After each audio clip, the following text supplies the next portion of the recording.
자, 다음으로 환지 방식에 대해서 말씀을 드리겠습니다. 여러분은 어떤 농촌 마을이 있다고 한번 해보겠습니다. 자, 농촌 마을에 토지가 이렇게 있는데 땅이 몸이 막 삐뚤빼뚤 하겠죠. 그리고 A씨가 이렇게 논을 갖고 있고 여기가 BC 논, 여기가 CC 논, 여기가 DC 논 이런 식으로 여러 명의 토지 소유자가 자기 토지를 갖고 있다라고 해보겠습니다. 자, 그런데 여기를 농촌이 아니라 자, 택지로 주거지로 개발 사업을 하고자 합니다. 자, 그런데 아까 같이 공영 개발 사업을 하려면 이 지역을 토지를 싹 다 매입을 해야 되니까 돈이 너무 많이 들어. 그래서 환지 방식으로 사업을 하자. 환지 방식은 토지를 사들이는 방식이 아니죠. 토지를 매수하는 방식이 아닙니다. 자, 어떻게 하냐면 각자가 토지를 그대로 소유하고 있어요. 자, 그 상태에서 공공이 개발 사업을 합니다. 그러면 이렇게 대지로 토지가 바뀌게 돼요. 자, 논이었던 토지가 대지로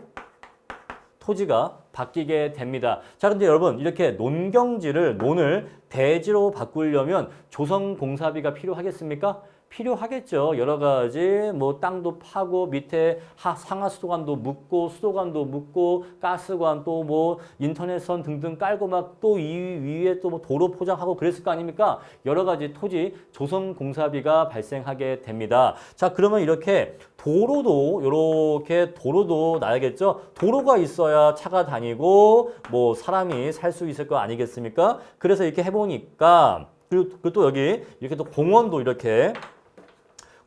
이렇게 지어야겠죠? 자, 이런 식으로 공원도 짓고 차도도 내고 했다고 쳐보겠습니다. 자, 그러고 나니까 이제 개발된 토지가 요랬던 A씨 토지가 이렇게 변했고요. 이랬던 B씨 토지가 요렇게 변했고요. 얘는 요렇게 토지가 변했다고 합시다. 바로 이게 환지 방식이에요. 자, 토지 소유권자들의 토지 소유권은 그대로 둔 상태에서 개발 사업을 시행합니다. 자, 개발 사업을 시행해서 논이나 탑 이렇게 개발 이전의 상태에 있던 토지를 택지 용지로 주로 택지로 바꿔서 개발 사업을 수행하게 돼요. 근데 이렇게 택지로 바꾸려 한다면 여러 가지 조성공사비가 들어가게 됩니다. 그리고 이런 공원과 같은 토지도 좀 필요하게 돼요. 자, 이렇게 토지를 바꾸는 것을 환지 방식이라고 하는데, 자, 그런데 문제가 뭐냐면 원래 A씨가 종전에 갖고 있었던 논의 넓이가 300제곱이라고 합시다. 근데 개발 이후에 A씨가 받은 택지 면적은 200밖에 되지 않는다고 합시다. 자, A씨의 토지 100제곱은 어디로 갔습니까? 바로 조성공사비에 쓰인 겁니다. 자, A씨는 이렇게 300짜리 논을 내놓고 200짜리 택지를 받았죠. 자, 이게 3억이었다면 300제곱짜리 논이 3억이었다면 200제곱짜리 택지가 똑같이 3억이라고 볼 수가 있는 겁니다. 자, 면적이 100이 줄었죠. 면적이 100이 줄었지만 그래도 기본적으로 경제 가치는 동일하게 유지된다고 얘기할 수가 있어요. 왜냐하면 이 나머지 100은 도로라든가 공원, 여러 가지 조성공사비에 쓰였기 때문입니다. 자, 이런 식으로 사업을 하는 것을 환지 방식이라고 해요. 자, 마찬가지로 B씨 토지도 면적이 줄어들면서 택지로 바뀌었고요. CC, DC도 넓었던 농경지가 면적은 작아지면서 택지로 바뀌게 되는 겁니다. 자, 그럼 이제 내용을 보겠습니다. 택지로 개발되기 전에 토지의 위치, 지목, 면적, 등급, 이용도, 기타 사항 등을 고려하면 뭘 구할 수가 있죠? 택지 개발 전 토지 가격을 구할 수가 있죠. 택지 개발 전 토지 가격을 구할 수가 있어요. 원래 A씨 토지가 얼마짜리였다. 원래 B씨 토지가 얼마짜리였다. 원래 얼마짜리였다라는 것이 나오겠죠. 그런 다음에 택지가 개발된 후 개발된 토지를 보면 뭘 구할 수가 있죠? 개발 후의 상태를 봐서 개발 후의 가격을 구할 수가 있겠죠. 그렇죠. 자, 만약에 개발 전의 토지가 제곱당 50제곱이었다라고 칩시다. 근데 개발 후의 토지는 제곱당 100만 원이라고 칩시다. 여러분, 그러면 면적이 얼마의 비율로 바뀌어야 되는 겁니까? 면적이 절반으로 줄어야죠. 자, 개발 전 토지가 제곱미터당 50만 원이었고 개발 후 토지가 제곱미터당 100만 원이었다면 개발 전에 500제곱을 갖고 있었던 사람이라면 얼마짜리 택지를 받을 수 있는 거죠? 250제곱짜리 택지를 받을 수 있게 되는 거예요. 이런 식으로 면적은 줍니다. 면적은 줄어요. 왜 주는 거죠? 그 면적이 주는 것만큼 여러 가지 조성공사비에 쓰였기 때문에 면적은 줄지만 기본적으로 경제 가치는 동일하게 유지될 수가 있다는 겁니다. 이해하시겠죠? 자, 사업 시행자는 사업비에 충당하고 공공시설 용지를 확보하기 위해서 아까 말씀드렸습니다. 학교 부지라거나 병원 부지라거나 공원 부지 이렇게 공공시설 용지를 확보하기 위해서 자, 면적, 토지 소유자의 토지 일부를 떼어낸다. 바로 우리 이것을 채비지라고 합니다. 만약에 여기에서 A씨 토지 300제곱이 200제곱으로 줄었다. 하지만 경제 가치는 똑같다라고 한다면 A씨의 토지 면적 중에서 100제곱을 떼어낸 거죠. 바로 우리 이 100제곱 떼는 것을 채비지라고 합니다. 자, 이 채비지는 어디에 쓰인다? 바로 이 개발 사업에 필요한 비용에 쓰인다 이 얘기예요. 개발 사업에 필요한 비용에 쓰인다. 자, 따라서 토지 면적이 줄어드는 현상을 우리가 감보라고 하는데 따라서 토지 면적이 줄어드는 비율을 우리가 감보율이라고 합니다. 만약에 종전 사업지 면적이 300제곱이었고 자, 줄어든 면적이 채비지 면적이 100제곱이었다면 감보율은 33%가 되겠죠? 그래서 만약에 얘가 면적이 500제곱이었다면 여기는 약 한 350 정도로 면적이 줄게 될 것입니다. 감보율 이해하셨죠? 토지 면적이 몇 %나 감소하는가 그 비율을 감보율이라고 합니다. 자, 감보율은 채비지 면적이 크면 클수록 감보율은 증가하게 되어 있어요. 자, 이처럼 토지 소유권을 그대로 유지한 상태에서 개발 사업을 수행한 것을 환지 방식이라고 하는데 이 방식은 공영 개발 사업에 비해서 토지를 매입하지 않기 때문에 토지 매입 자금 부담이 발생하지 않고 또 토지 소유권을 유지한 상태에서 사업을 진행하기 때문에 민원 발생이 적습니다. 하지만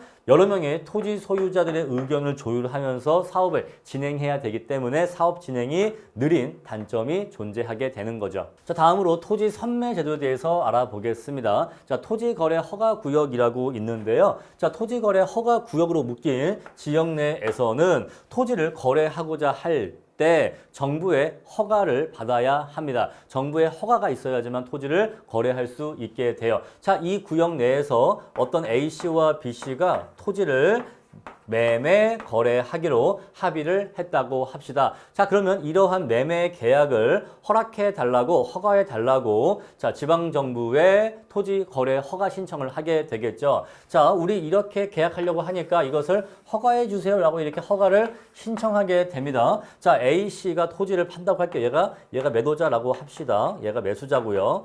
자, 우리 이렇게 거래하려고 하는데 허가해 주세요. 거래해도 되죠? 라고 물어보고 있는데 자, 정부에서 보기에 이러한 허가 신청이 들어왔습니다. 보니까 얘네 둘이 이렇게 팔려고 하네. A씨야 너 이 토지 그렇게 팔려고 하니? 너 어차피 그렇게 팔 생각이면 그냥 그 토지 B 말고 그냥 나한테 팔아라 라고 할 수가 있다는 얘기예요. 자, 사인 간의 거래가 있는데 그 사인 간의 거래에 우선해서 정부가 그 토지를 매입할 수 있는데 우리 이것을 토지 선매 제도라고 합니다. 개념 이해하시겠어요? 자, 토지 거래 허가구역 내에서 토지 거래 계약에 허가 신청이 있었을 때 너희들 어차피 그렇게 거래할 생각이었으면 그냥 이 토지 우리 정부에 팔아 라고 해서 사적 거래에 우선해서 국가 또는 지방자치단체 또는 한국토지주택공사 LH공사죠. 자, 이러한 공공기관 또는 정부가 그 토지를 B씨보다 우선해서 매수할 수 있는 제도를 토지 선매 제도라고 합니다. 아시겠죠?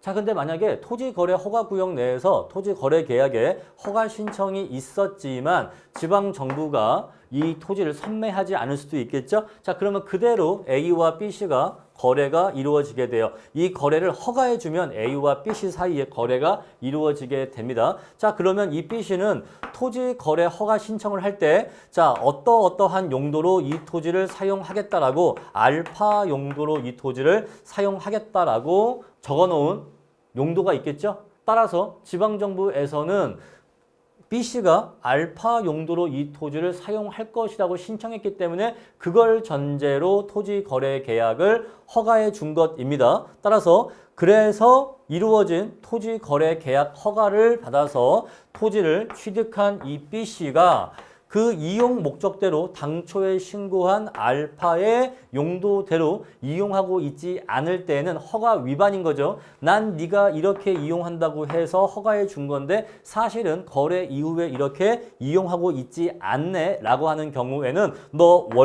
원래 하겠다고 한 알파 용도로 토지를 이용하지 않으면 이행강제금을 부과하게 되는 겁니다. 아시겠죠? 자, 이렇게 해서 자, 토지거래 허가구역 내에서 토지거래계약 허가 신청이 있었을 때 정부가 우선해서 토지를 매수할 수 있는 제도를 토지 선매제라고 하고, 만약에 이렇게 선매하지 않고 토지 거래를 허가해 주는 경우에는 B씨가 이 토지를 사게 되는데, 매수하게 되는데, 그때에는 허가 신청서에 나는 이 토지를 매수한 다음에 이러이러한 용도로 쓸 거예요 라고 하는 용도가 신청의 목적인 용도가 적혀 있을 거란 말입니다. 근데 이 용도대로 이용하지 않는 경우에는 이행강제금을 부과하게 된다라는 것입니다. 자, 토지 수용과 달리 선매라고 하는 것은 어디까지나, 자, 이 A씨가 B씨한테 이 토지를 얼마에 팔려고 하는 자유의사가 전제되어 있었던 거죠. 결과적으로 지방정부가 매입한다고 해도 결국에 최초에는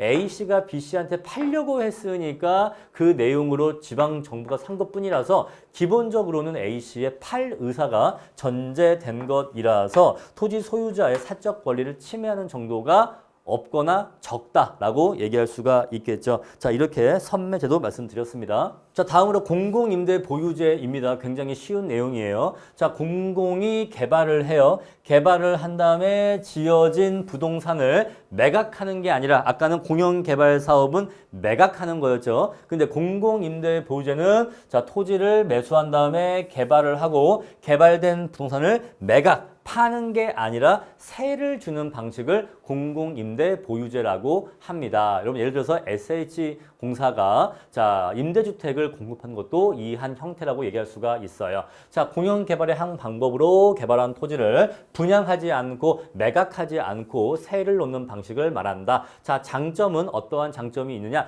저렴한 주택, 저렴한 부동산을 공급할 수 있기 때문에 저소득층의 주거 안정에 도움이 된다. 주로 공공임대주택을 공급하기 때문에 저렴한 집세로 주택을 공급할 수 있게 되죠. 자, 그리고 땅값이 올라도 소유권은 여전히 공공이 갖고 있기 때문에 나중에 몇 년 뒤에 임대하는 기간 동안에 땅값이 오른다고 해도 그 땅값 오른 건 전부 다 누가 향유한다? 바로 공공이 그 개발 이익을 향유한다. 하지만 단점이 있습니다. 사업비 회수 기간이 오래 걸리는 문제점이 있고요. 자, 그리고 자, 여러 사람의 세입자를 받아서 세를 주기 때문에 그 사람들에 대한 임대 관리 문제가 발생할 수가 있습니다. 자, 이어서 토지 이용 규제 보겠습니다. 가장 대표적인 토지 이용 규제 수단인 지역지구제 보겠습니다. 자, 지역지구제는 어떤 지역에 이용 가능한 토지 이용을 미리 지정해 놓은 것을 지역지구제라고 합니다. 자, 예를 들어서 어떤 지역을 주거지역으로 지정을 해놨다면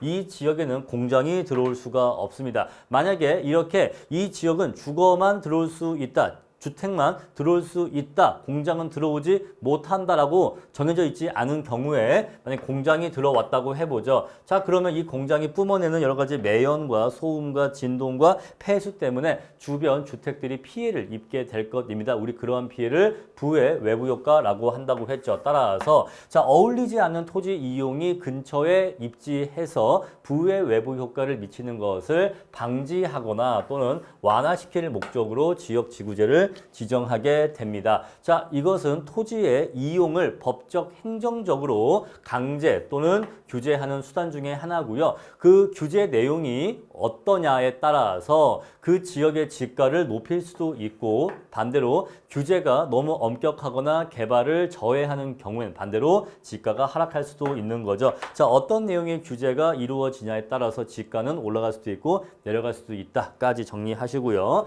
자, 다음에 이어서 자, 개발권 양도제에 대해서 알아보겠습니다. 자, 여러분 우리가 문화재가 근처에 있거나 자연환경 보존 지역이 근처에 있는 경우에는 그러한 것들을 보호하기 위해서 주변 건물들이 건물을 고층으로 짓지 못하게 됩니다. 예를 들어서 서울의 광화문 근처나 남대문 근처는 건물의 높이 제한이 있습니다. 자, 예를 들어서 문화재가 이렇게 있다고 치고요.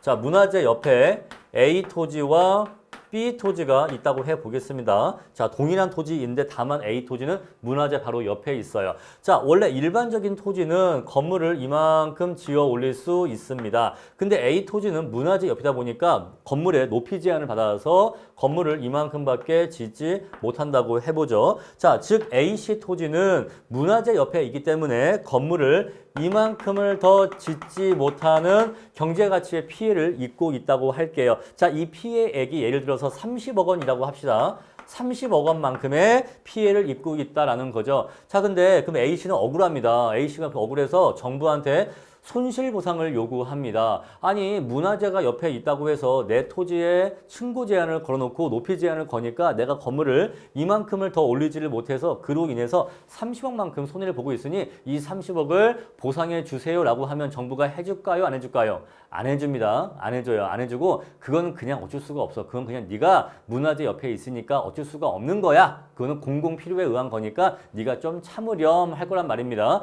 자, 그런데 이 경제가치 손실을 보상해 줄 수 있는 방법이 있는데 바로 그것이 개발권 양도 제도입니다. 자, 이것의 아이디어는 뭐냐면요. 자, 요만큼 건물을 이만큼 더 지어 올릴 수 있는 그 권리를 개발권이라고 해서 분리를 해요. 얘를 개발권이라고 이름을 주고 이 권리를 A 토지 소유권과 분리를 시킵니다. 여기를 싹둑 잘라버려서 얘를 별도의 권리로 만들어요. 그런 다음에 이 권리를 다른 사람들이 이 권리를 사갈 수 있게 합니다. 자, 이 권리를 사간 사람은요, 그 개발권의 가격을 A씨에게 지불해야 되고 이 개발 용량만큼을 자신의 기존 토지에다가 그 위에 더 올려서 더 고층적으로 더 올려서 지을 수 있는 권리를 갖게 되는 거예요. 자, 만약에 B씨가 이 A씨의 개발권을 샀다라고 해볼게요. 자, 그럼 B씨가 A씨에게 얼마를 줍니까? 30억을 줍니다. 30억을 주면서 자, 이만큼 개발을 할 수 있는 권리를 샀으니까 B씨는 자기 건물을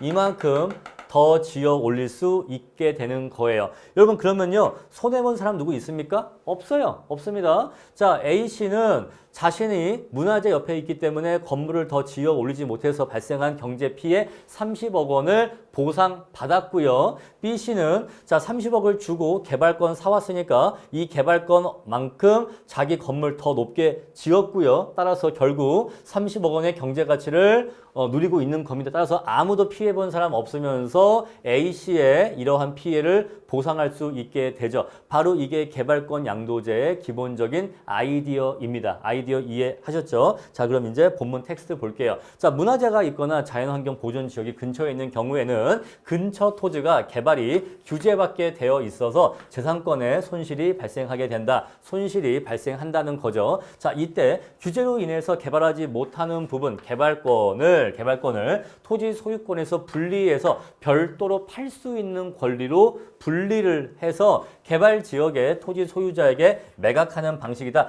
개발할 수 있는 지역의 토지를 갖고 있는 소유자에게 매각하는 방식입니다. 자, 이렇게 B씨가 이 개발권을 사는 방식으로서 A가 B한테 개발권을 매각하는 방식으로서 사인 간의 거래에 의해서 A의 경제가치 손실을 보상받게 되기 때문에 정부는 어떤 돈을 쓴 게 있어요? 없어요? 아무것도 없어요. 정부는 돈 한 푼 쓰지 않고, 즉 재정 부담 없이 정부는 돈 한 푼 안 들이고 보존 지역 소유자에게 손실 보상을 해줄 수 있고 동시에 개발 지역의 이익도 환수함으로써 자, B씨가 개발권을 사와서 건물을 높이 짓죠. 건물을 더 높이 지으려면 개발권을 사와야지만 더 건물을 높이 지을 수 있기 때문에 개발 지역의 이익도 어느 정도 환수하는 영향이 있다는 겁니다. 이러한 메커니즘으로 지역 간 형평성을 추구하는 제도를 개발권 양도제라고 합니다. 자, 핵심적인 아이디어는 자, 규제 지역에 개발되지 못한 부분을 개발권으로 별도로 분리를 해서 개발 지역에 팔아서 사인 간의 거래에 의해서 손실보상을 시켜주는 제도를 개발권 양도제라고 합니다. 선생님, 그러면 우리나라에서 실제로 이러한 개발권 양도제가 시행되고 있습니까? 그건 그렇지 않아요. 자, 개발권 양도제는 우리나라에서 시행되고 있지 않습니다. 자, 미국에서는 시행되고 있습니다만 우리나라에서는 시행되지 않고 있다라는 거, 이것도 꼭 기억을 해 주셔야 됩니다. 왜냐하면 시험 문제에서 자, 개발권 양도제가 현재 우리나라에서 시행되고 있는 제도이냐라고 물어본다면 시행되고 있는 제도는 아니다라고 답을 해 주셔야 됩니다. 자, 제2절 워크북 풀어보겠습니다. 1번, 다음 중 부동산 시장에 대한 정부의 개입 수단을 종류별로 구분하시오. 자, 문제집에는 직접 개입 수단, 간접 개입 수단만 있는데 양가로 3번 한 다음에 토지 이용 규제까지 포함을 시켜주세요. 양가로 3번. 자, 하나씩 보겠습니다. 토지은행 제도는 자, 정부가 직접 토지를 수요해서 갖고 있기 때문에 이것은 직접 개입 방식이 되겠죠. 자, 조세 부과와 부담금 부과는 유사한 성격인데 자, 수요자와 공급자의 행동을 유도하기 때문에 이것은 간접 개입 방식인 걸 알 수 있습니다. 자, 공영 개발은 직접 토지를 매수해서 개발한 다음에 공급하는 방식이니까 직접 개입 방식이고요. 지역 지구제는 토지 이용 규제에 해당됩니다. 자, 6번 토지 행정상의 지원, 여러 가지 지적이나 등기 제도, 여러 가지 토지 행정상의 지원을 해주는 것은 간접 개입 방식이라고 앞에서 말씀드렸고요. 요건 좀 별도로 암기가 필요합니다. 헷갈려요. 자, 토지 이용 규제가 아니냐라고 하실 수 있는데 자, 이것은 토지 이용을 규제하는 방식은 아니기 때문에 좀 차이가 있습니다. 자, 토지 수용 역시 토지를 직접 수요하기 때문에 직접 개입 방식이고요. 공공임대주택 역시 직접 개입 방식에 해당됩니다. 개발권 양도제 역시 토지 이용 규제에 해당된다고 볼 수가 있어요. 자, 이렇게 해서 직접 개입 수단은 1번, 3번, 7번, 8번입니다. 1, 3, 7, 8이 되는 거고요. 다음에 간접 개입 수단은 2, 5, 6번이죠. 2, 5, 6번이고 나머지 4번과 9번이 토지 이용 규제에 해당되게 됩니다. 자, 2번입니다. 토지은행 제도에 대한 다음 물음 답하시오. 자, 현 정부는 땡땡을 통해서 토지 비축 업무를 수행하고 있다. 자, LH공사 또는 한국토지주택공사라고 하시면 되겠죠. 2번, 토지 수용 제도보다 토지 소유자의 사적 권리를 침해하는 정도가 크다. 기본적으로 협의 매수가 원칙이기 때문에 2번은 틀렸습니다. 3번, 환지 방식보다 토지 매입 부담이 강하다는, 크다는 단점이 있는 거죠. 3번 틀렸고요. 자, 3번 보겠습니다. 공영개발 사업은 환지 방식에 비해서 사업 진행 속도는 빠르고 토지 소유자의 민원 발생 가능성은 더 높다. 왜냐하면 소유권을 강제로 뺏어가기 때문이다. 4번, 환지 방식의 개발 사업에서 사업 시행자가 사업비에 충당하고 공공시설 용지를 확보하기 위해서 사업 대상지 중에서 따로 떼어놓는 토지를 채비지라고 합니다. 자, 채비지가 많으면 많을수록 감보율은 커지게 되겠죠. 자, 5번입니다. 토지 선매 제도에서 시장 군수 구청장은 토지 거래 계약 허가를 받아 취득한 토지를 그 이용 목적대로 이용하지 않는 경우에는 강제 수용할 수 있다가 아니라 이행 강제금을 부과하죠. 니네 왜 이렇게 이용해? 이렇게 이용할 거라고 얘기하지 않았잖아. 나 그러면 이거 그냥 강제로 수용할래가 아니라 뭐죠? 이행 강제금입니다. 자, 6번 공공임대 보유제는 개발 사업 후 토지를 분양하지 않고 임대하기 때문에 개발 이익을 향유할 수 있다는 장점이 있는 거죠. 여러분, 땅값이 오르면 그 땅값 오른 거 누가 향유할 권리가 있습니까? 바로 토지 주인이기 때문에 자, 임대 보유제는 토지 소유권을 여전히 공공이 보유한 상태에서 세를 주기 때문에 집값이 오르면, 땅값이 오르면 그 개발 이익은 공공이 향유하게 됩니다. 다음에 7번입니다. 개발권 양도제에 대한 다음 물음 답하시오. 개발 제한으로 인해 규제되는 개발 지역에서 발생하는 토지 소유자의 손실을 보존하기 위한 제도이다. 내용 다 맞는 것 같은데 작은 함정이 있습니다. 자, 개발 지역이 아니라 보존 지역. 자, 개발이 묶이는 지역을 우리가 보존 지역이라고 합니다. 따라서 보존 지역에서 발생하는 토지 소유자의 손실을 보존하기 위한 제도이고요. 두 번째, 개발권을 매입하는 과정에서 정부의 재정 부담 전혀 발생하지 않습니다. 사인 간의 거래에 의해서 발생하기 때문에 정부는 세금 한 푼 쓰지 않습니다. 3번 개발권 양도 제도는 현재 우리나라에서 시행되고 있다. 현재 시행되고 있지 않은 제도라고 했습니다. 미국에서는 시행되고 있지만 한국은 시행되지 않고 있습니다. 자, 제 2절 강의 마치겠습니다.